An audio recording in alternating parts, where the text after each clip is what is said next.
Hi, Kapil. So, who was your toughest customer? Can you just tell us a quick story about the client or the customer that you faced? Absolutely, I can say two customers, right? And I cannot mention their name, but still they are my customer, right? And what happens is, I call them before the office timings without doing a proper research. Typically, I reach out to the customer in a very different time zones, right? I never follow the office timings. I always call the person time.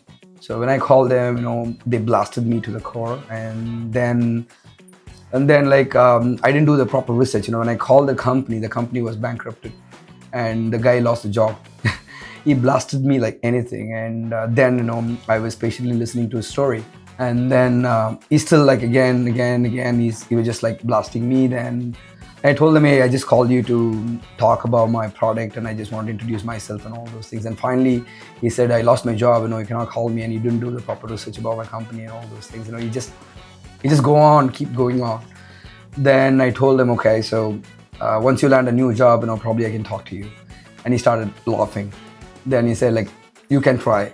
He disconnected the call. I've been following the guy like for 6 months. Then finally, one fine day, he mentioned about his new role in LinkedIn. I called in 2 minutes and say, hey, congratulations. And he was just like, who are you? I said, like, I was the guy who called you on a bankrupt day, and you asked me to call after you landed in a new job.